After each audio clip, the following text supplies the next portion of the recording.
Hello and welcome to Rajat TV. You're watching India's World with your host Rajat Kain. In this episode, we'll focus on big takeaways for India from the G7 summit held in Biarritz. The summit addressed a host of issues from climate change to India's membership for the nuclear suppliers group and global trade, taxation mechanism for technology companies, among others. But on the sidelines, the big focus was also on India's move to do away with Article 370 on Jammu and Kashmir, the move that Pakistan has been trying to take up at the international level, but the world has once again thrown the weight behind India and reiterated that Kashmir is solely an internal issue of India. In his meeting with Prime Minister Modi, US President Donald Trump, while reaffirming the need for dialogue between India and Pakistan, strongly ruled out any third-party intervention into the issue and trusted India with the move on the state. Other countries too said that Kashmir is India's internal issue where there is no way anyone can interfere. In another major development, the United Nations Secretary General, UNSG, understood India's position on its bid for nuclear suppliers group and said that he is willing to help on the matter. Looking forward, Prime Minister Modi is slated to address the United Nations General Assembly in September. India has been focusing on renewable and nuclear energy in a bid to curtail pollution, and Prime Minister Modi will also be a keynote speaker at UN Climate Change Summit. Now, to discuss more on the big takeaways, we are joined with a guest on the panel in the studio, former Ambassador Dilip Sinha, Dr. Sreeram Chaulia, Foreign Affairs expert, and Pramit Chaudhuri, Foreign Affairs Editor, Hindustan Times. Thanks all of you for joining us. Mr. Sinha, I'd like to start with you. What would you count as big takeaways from the G7 summit, given that India was invited in the summit? It's not a member of G7, but it was invited. So does it also accord a big heft to India's at the global stature? Yes, it certainly helped India ensure that it was able to talk to the leading leaders of the world, major countries of the world, and ensure that its viewpoint, especially at this juncture on the issue of Jammu and Kashmir, which is being internationalized by Pakistan, and Pakistan has launched its campaign against India on account of this. It was important to keep these 7 countries acquainted of India's position and our sensitivities in the matter. And in this, our Prime Minister was extremely successful. He was able to meet all the leaders individually, also the UN Secretary General, and explain our position, which ensured that not only were these leaders on board, but they also did not make any reference to J&K, as they did, you will notice, to the issue of Hong Kong, which was mentioned in the G7 declaration. So the fact that we were able to establish our position with these leaders was an extremely important takeaway, apart from the other matters that in any case we've been discussing regarding trade and other global issues with these world leaders. Right. Dr. Chaulia, would you see this G7 summit, once again India has sort of accorded its position on the matter of Jammu and Kashmir, if we talk specifically on Article 370?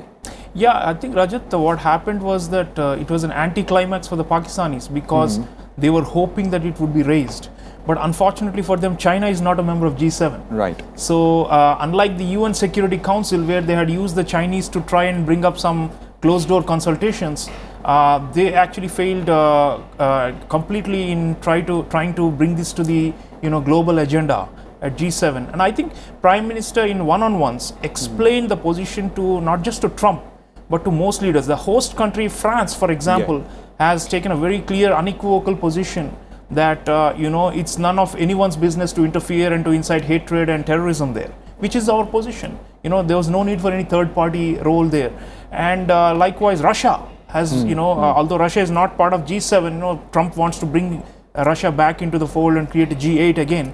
And similarly, none of the European countries, which you would normally think have some kind of liberal predispositions and might have some critical view of what we did with Article 370. Right. You did not find that, and in fact, they're all very pragmatic. And I think all of them are looking at India as a big opportunity. For France, for example, is not just the Rafale jets they are selling. They are hoping that with Brexit, after Brexit is over, Britain will no longer be the gateway to Europe for our companies and for investments, and Emmanuel Macron wants to attract a lot of Indian wealth there. Right. So I think it was a dazzling show of Prime Minister's personal chemistry with a lot of world leaders, where he was very convincing. Trump said, I learned a lot about India with my friend Modi.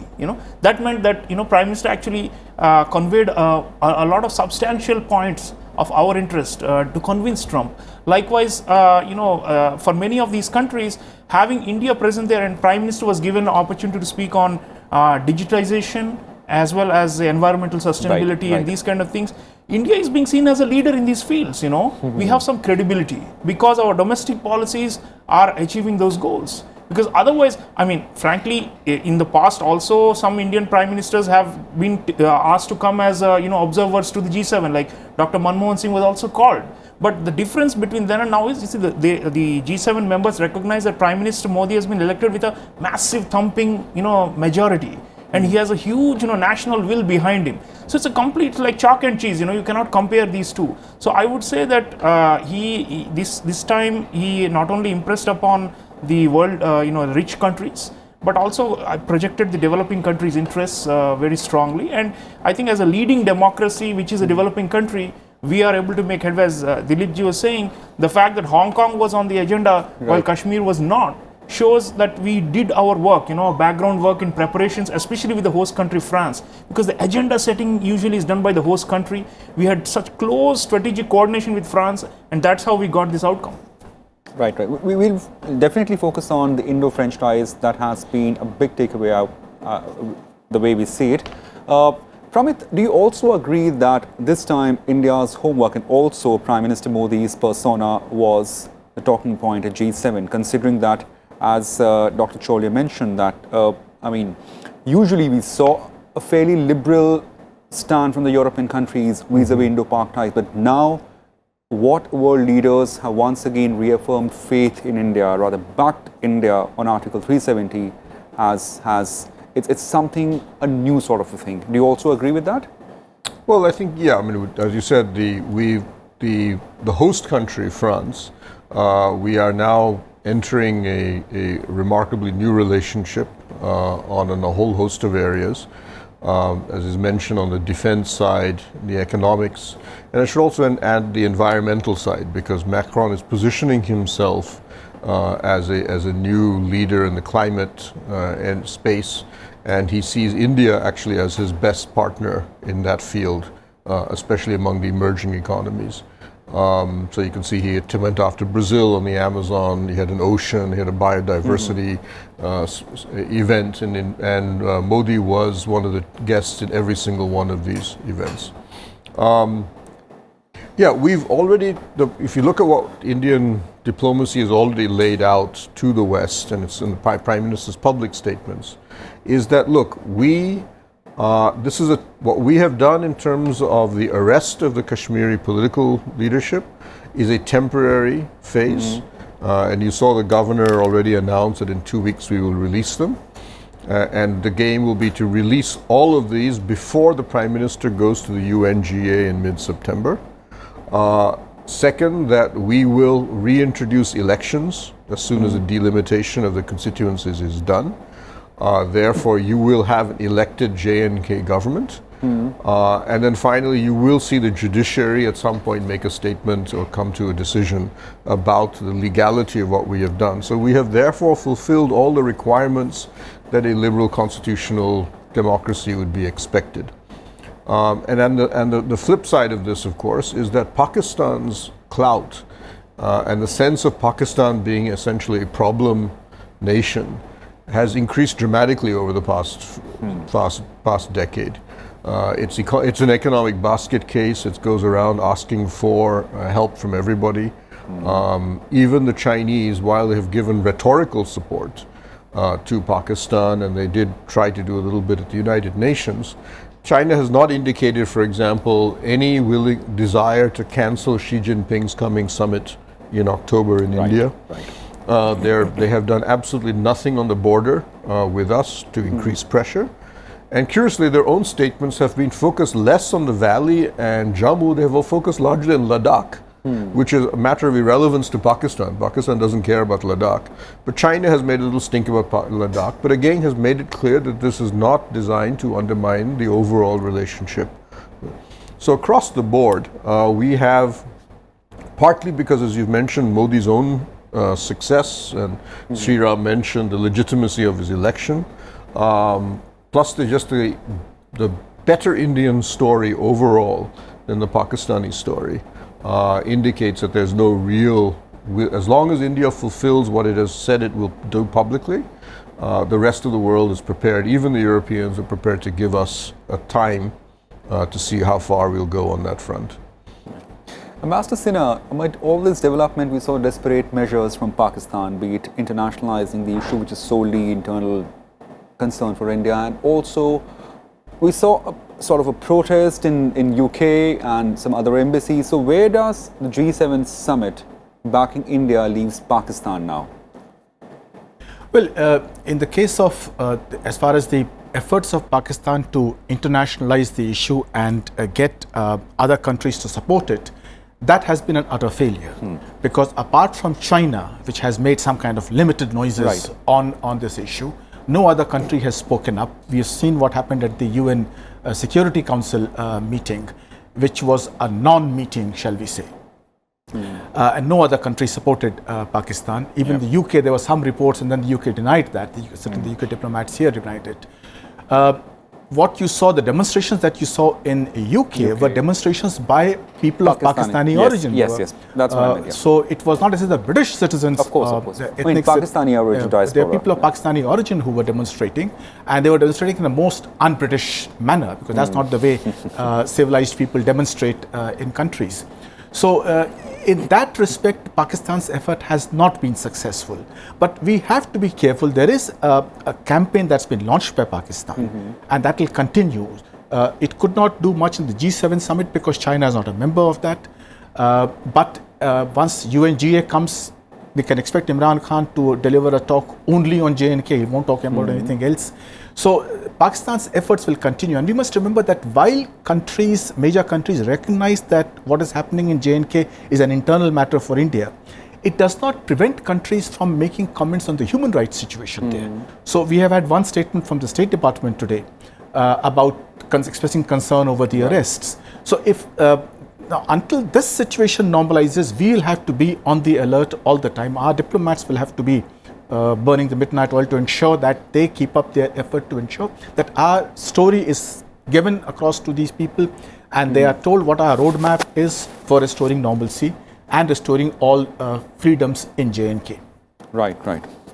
Professor Chaulia, I mean, shifting aside from Article 370 debate or just discussion in Article 370 in G7, has world, or rather, I mean, is world seeing India as a sort of a leader or a focal point in addressing climate issues, global warming? Well, that's very much so, Rajat. In fact, as a follow-up to the G7 summit, Emmanuel Macron sent his national security advisor, and he met Prime Minister Modi, and the French government has said that global challenges, primarily climate change, especially climate change, they are discussing with India how to take the decisions of the G7 and the agenda forward, and it also merges into the larger G20 where we are full members and leading players. So yes, we are a climate leader. Prime Minister has mentioned that we are closer to achieving the Paris commitments in terms of energy mix going towards renewables much sooner than 2030. It could happen in the next couple of years. So certainly energy transition, we are showing leadership. And the Solar Alliance we have, it's like the only big concrete multinational initiative of the last several years to deal with this outside the framework of the UN, panel on climate change. So we are trying to provide solutions, and I think one of the groups, there is a formation called V20, vulnerable countries. Now it has become almost 45, 47 small island nations, including, for example, Maldives in South Asia, but also, Jamaica in the Caribbean and in the South Pacific, Solomon Islands, these kind of countries. they are all grouped together and they're looking for leadership, So Solar Alliance, as well as you see, the another initiative I want to mention for the audience is, the Prime Minister is leading also a Coalition for Disaster Resilient Infrastructure, CDRI. This is another initiative apart from Solar Alliance, where we are trying to pool together resources of both rich countries and developing countries, which can help in proofing infrastructure from damage during major natural calamities, especially rising sea levels due to climate change. So the Coalition for Disaster Resilient Infrastructure is another of our initiatives. So there are some good ideas I think Prime Minister has seeded, and he's getting a lot of buy-in from the international community. Of course, Trump remains an outlier. He's like a climate denier still. But otherwise, a lot of developing countries, as well as the Europeans, even the Japanese, they're big on these things. Japan wants to support the disaster resilient infrastructure initiative in a big way. So if you add up all these, we got very high credibility. And G7, I think, saluted that. Right. And they expect, you see, because normally the viewpoint of these rich countries is, oh, these developing countries, they always ask us for money. They always, saying climate finance. Why can't they do things on their own which are, cheaper and which are more cost effective? That's typically the way they look at it. So India is saying, actually, we can do a lot of things ourselves through cooperation and through investment rather than through aid. So I think climate, the response, the paradigm that Prime Minister Modi is proffering, I think ultimately is the solution. Because the Chinese are out of the solution, because the Chinese are part of the problem, because they've been doing coal-based, production and power generation, not only within China, but they're exporting. They're setting up coal-based power plants all over Africa, Latin America, and other parts of Asia. It's increasing the problem rather than containing it. So I think ultimately we have a vision. Maybe it's not very well articulated as India's climate solution per se, but through these processes like G7, G20, we are evolving that, and I think we are going to have that widely recognized. Right. So Pramit, you also agree that world has recognized India's contribution or potential to address the climate issues. Till some time back, we were seen as a nation where, pollution, global warming was a huge issue, but now India is seen as somewhere a major contributor. Well, we're still a country where pollution is still a big issue, and we are still a country that is seen as among the most vulnerable to climate change. But I think the game, as you mentioned, is that we will be part of the solution rather than a part of the problem, hopefully over the next 10 to 20 years. And in particular, I think what Modi is trying to position India as is that we will not follow the path of China. We will not do the massive overinvestment in heavy industry and pollutants that China did to reach its present level of prosperity. India will follow a different path. And it's something I think he personally takes very seriously. Soon after he was elected in 2014, I had a chance to run into him and I asked him about climate, and he actually said this is a matter of my personal interest. And he said that this is something that we in India need to take much more seriously than we are.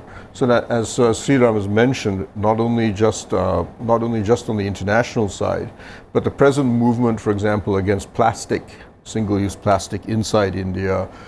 His announcement that he will announce a new climate change policy for India sometime next year, which I know the government is now already trying to put together, which will go beyond our Paris commitments. All of this is part of a larger package in which he wants to position India as a new green sort of emerging economy. Right. Ambassador Sinha, India's bid through NSG is addressed by UN. Or rather, I'm not saying that they are giving its position, but where do you see that bid helping India? We have been trying to become members of the NSG. We have had we joined the other dispensations, but in the case of the NSG, China has put its foot down and has been blocking India's membership. India has been accepted as a responsible nuclear power, although despite the fact that it's not signed the NPT. But China has now, for some reason, taken this high moral ground kind of position, saying that unless India signs the NPT, it cannot join the NSG, which is a non-starter. And we have to explain our position not only to the other members of the NSG, but also to China that this should impact our bilateral relations if China does not accept our position, because joining the NSG is extremely important for our peaceful nuclear program, especially our nuclear energy program, to proceed in a manner in which it becomes a major contributor to our energy security. Because unless we do that, we cannot possibly get our supplies and make exports of nuclear parts and fuel, and this will hinder the growth of our civil nuclear program. So we have to take this up seriously, both bilaterally with China and with the other members, that this stand of China, that unless we join the NPT, which we will not because of its discriminatory nature, is a non-starter, and we cannot possibly allow China to hold the NSG to ransom simply because of its own whims in this matter. Dr. Chaulia, so is bid to NSG another set of challenge for India at the global level? Do we see in days to come? I think, Rajat, the Prime Minister has his vision on getting this. It's one of our, goalposts. We want to attain this, and definitely. But as it comes in waves, and there are times when it looks like we are getting there, but then there are setbacks, especially the Chinese. But I would say that I think if we take the Masood Azhar blacklisting as an example, see, the Chinese ultimately did not veto it after doing it 3 to 4 times. Yeah. And how did we bring that about? I mean, it was clear that, the Chinese don't like to stick out like a sore thumb if there is almost total unanimity on India's side, you see. So the fact that they did that at the time, and of course, I'm sure we sweetened it with some offers of our own, which would benefit the Chinese, commercially and such things. So what we need to do, I think, with the informal summit coming up with Xi Jinping, I'm sure Prime Minister will try and get him to, shift on this as well. The Chinese, of course, have long-term strategic concerns about, competition by India, and that it should not become unequal or overtake China in Asia and all that. But I think they do, on these certain issues, they're pretty, the Confucian civilizations, if you see, their diplomacy is full of face, saving face and keeping face. That's very central to the way they approach things. So for them, it's all about, atmospherics and how it will look. And China is not a, an irresponsible actor like Pakistan or any other. It's a great power. So it has that sense that as a stature we have to maintain it. And if we are seen as obstructing and blocking a legitimate case like that of India, it might boomerang on their prestige. So I think we have to play on those things as well as other things. I mean, there is a hope that the border talks will also, proceed now that Prime Minister, would want that to happen in his second term. So there are many milestones. Definitely, NSG is one of them. I think the informal summit, as was being mentioned, the LAC situation is now much calmer. That is a success of the Wuhan process, and if we can take it forward, more confidence building, it might ultimately get there. I don't think we have put any deadlines for this, because diplomatic goals can often run into rough weather depending on the alignments, and frankly, what happens to China-US trade war might ultimately impact what China does to NSG with us. It's a complex, interrelated phenomena. Only few things are in our hands. So we must put our best foot forward through our diplomacy and our efforts, and then hope for the best. Pramit, one of the subplots of G7 has been, or rather last week's Prime Minister Modi's travels has been India-France ties getting further strengthened. I know you touched upon the issue, and I said that we'll discuss it later in broader details. What are the contours of those ties, and how this has been further cemented? So France sees an opportunity. Traditionally, we have had among the so-called P5 nations in the Security Council, Russia / the Soviet Union has traditionally been our most dependable vote, if you wish, in the P5. That increasingly is no longer the case. Russia has become much closer to China. And in areas in which Russia runs into China's core interests, the Russians have indicated we can no longer be on your side on a number of issues. And we've had problems with the Russians on a number of places like Afghanistan. And on the defense relationship, we have exactly the same issue. They sell, whatever they sell to us, they also sell to China. and they've made it clear that they can no longer discriminate between the two of us. So Russia remains a friend, but increasingly there are areas in which Russia basically has a limitation. So the United States obviously is the other country that is increasingly helping us, and we're definitely moving closer. But fundamentally, the United States is a superpower. It has multiple interests globally. We are one among many of its priorities, and sometimes they will be on our side, sometimes they will not, depending on how they decide to play their various cards. So the US is there, and we're definitely seeing increasing convergence, especially on the Indo-Pacific, but on, for example, on the western side, on Afghanistan, on the Persian Gulf, and so on, we see differences continuing to be there. Britain, between Brexit and its own decision to, if it does leave the European Union, is massively reduced in influence. And anyway, we've had difficulties with them on a number of other areas. So France has jumped in and said, look, what about us? We are the only European power that is actually in the Indian Ocean. Right. We have a fleet, we have land, we have citizens. We have weapons technologies, both in terms of carriers, submarines, and if you notice, recently they've offered us, and during Modi's visit, a jet engine. They said, look, this is something you've always desperately wanted, that we don't have the ability to build a core of a fighter aircraft, which is a jet engine, and we're prepared to start working with you on a next generation jet engine as part of your Make in India program. And if you see what the record is, increasingly, France is now proving to be the most dependable veto or vote we have in the Security Council. And Macron, and then finally on the environment, Macron and Modi are complete alignment in their thinking. Right.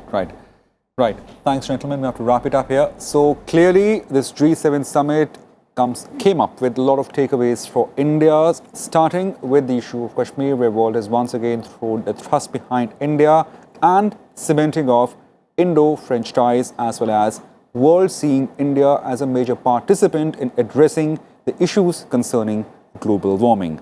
Thanks for watching India's World on Rajat TV.